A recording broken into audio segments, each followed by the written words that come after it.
بسم اللہ الرحمن الرحیم۔ عقیقہ کرنا، بچے کی طرف سے عقیقہ کرنا مسنون ہے۔ نبی صلی اللہ علیہ وسلم نے اپنے بچوں کا عقیقہ کیا ہے اور اس کی ترغیب دی ہے، لیکن یہ ضرور پیش نظر رہے کہ عقیقہ صرف ایک مستحب صدقہ ہے، فرض نہیں ہے کہ لازماً کیا جائے۔ اگر کوئی نہ کرے تو کوئی گناہ نہیں ہے۔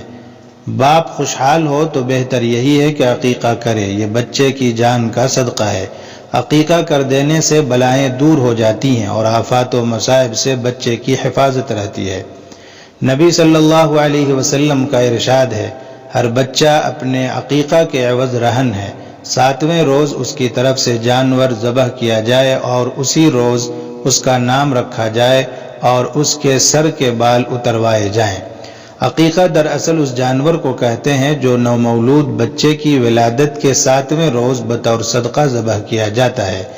اگر ممکن ہو تو لڑکے کی طرف سے 2 بکرے یا بکریاں ذبح کی جائیں اور لڑکی کی طرف سے 1، لیکن لڑکے کے عقیقے میں 2 بکریاں ذبح کرنا ضروری نہیں ہے۔ 1 بکری یا بکرا بھی ذبح کیا جا سکتا ہے۔ یہ چونکہ بچے کی جان کا صدقہ ہے اور بچے کی جان اس کے عوض رہن ہے، اس لیے عقیقہ کرنا پسندیدہ عمل ہے، بشرطے کہ مالی حالات اچھے ہوں۔ حضرت علی بن ابی طالب رضی اللہ تعالی عنہ سے روایت ہے، کہتے ہیں کہ رسول اللہ صلی اللہ علیہ وسلم نے حضرت حسن رضی اللہ تعالی عنہ کی طرف سے عقیقے میں 1 بکری کی اور فرمایا فاطمہ ان کے بال اتروا دو اور بالوں کا وزن کر کے اتنے وزن کی چاندی خیرات کر دو۔ تو ہم نے ان کے بالوں کا وزن کیا، بال 1 درہم کے برابر ہوئے یا 1 درہم سے کچھ کم۔ اس حدیث سے معلوم ہوا کہ لڑکے کی طرف سے 1 بکری یا بکرا ذبح کرنا بھی جائز ہے۔ کسی کو اللہ تعالیٰ نے دیا ہے اور وہ 2 جانور کرنا چاہتا ہے، خوشی سے کر سکتا ہے، لیکن یہ حقیقت پیش نظر رہے کہ لڑکی کی طرف سے لڑکے کی طرف سے 2 جانور کرنا ضروری نہیں، 1 بھی کر سکتے ہیں۔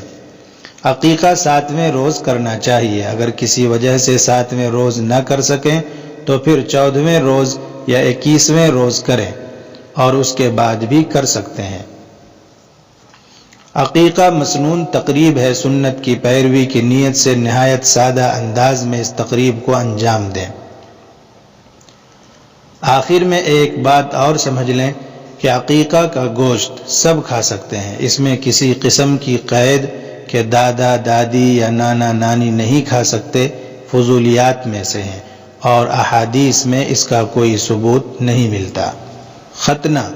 ختنہ تمام انبیاء علیہم السلام کی سنت اور اسلامی شعار ہے۔ حضرت ابو ہریرہ رضی اللہ تعالی عنہ سے روایت ہے کہ نبی صلی اللہ علیہ وسلم نے فرمایا، فطرت 5 چیزیں ہیں: ختنہ کرنا، زیر ناف کے بال صاف کرنا، بغل کے بال نوچنا، مونچھیں کترنا اور ناخن کاٹنا۔ الفطرت سے مراد فطرت سلیم ہے، یعنی یہ 5 چیزیں جو طہارت و نظافت اور خوش ذوقی کا تقاضا اور علامت ہیں، انسان کی فطرت میں داخل ہیں، بشرطے کہ انسان نے اپنی فطرت کو اپنی بدعملی اور بدذوقی سے مسخ نہ کر لیا ہو۔ یہ 5 چیزیں پرانے زمانے سے انبیاء علیہم السلام کی سنت رہی ہیں، سارے انبیاء ان پر عمل کرتے رہے ہیں اور سب کی شریعتیں ان پر متفق رہی ہیں۔ گویا یہ انسان کی فطرت اور جبلت ہے جس پر اللہ تعالیٰ نے اس کو پیدا کیا ہے۔ اگر بچہ زیادہ کمزور نہ ہو تو بہتر یہ ہے کہ 7ویں روز ختنہ کرا لیا جائے۔ اس میں 2 مصلحتیں ہیں، ایک یہ کہ بچے کی کھال اس وقت بہت نرم اور پتلی ہوتی ہے، جلد اچھی ہو جائے گی۔ دوسری مصلحت یہ ہے کہ نبی صلی اللہ علیہ وسلم کی حدیث سے 7ویں دن ختنہ کا جو اشارہ ملتا ہے اس کی بھی تکمیل ہو جائے گی۔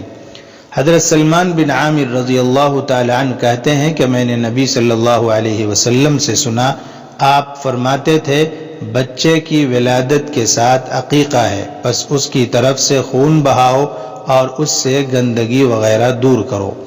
گندگی وغیرہ دور کرنے سے مراد بال اتروانا اور نہلانا وغیرہ ہے، اور بعض علماء کے نزدیک ختنہ بھی اسی حکم میں داخل ہے، اس لیے کہ وہ بھی گندگی دور کرنے اور پاکیزگی اور صفائی حاصل کرنے کے لیے ہے۔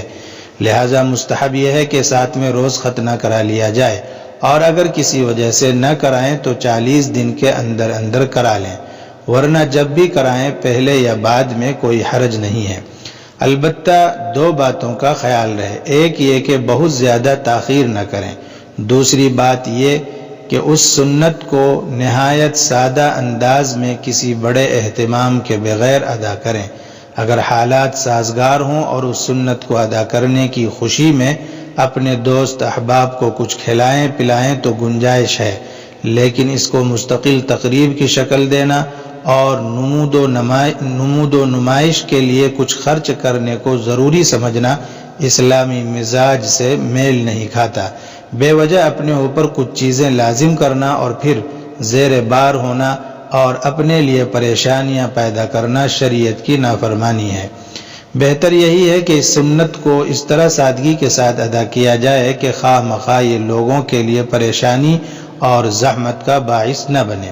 البتہ اگر اللہ تعالیٰ نے آپ کو خوشحال کیا ہے اور آپ اس خوشی میں کہ اللہ تعالیٰ نے آپ کو اس سنت کے ادا کرنے کی توفیق بخشی ہے تو کچھ لوگوں کو کھانے پینے پر بلانا چاہیں یا کچھ شیرینی وغیرہ تقسیم کرنا چاہیں تو اس میں کوئی حرج بھی نہیں ہے۔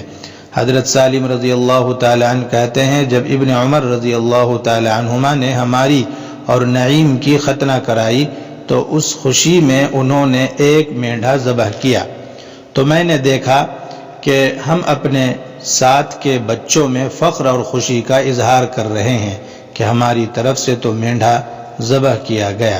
البتہ اس سے پرہیز کرنا چاہیے کہ یہ کوئی رسم نہ بن جائے اور پھر اس رسم کے لوازم اور مصارف کی وجہ سے یہ آسان اور اہم سنت امت کے لیے ایک پریشان کن مسئلہ نہ بن جائے۔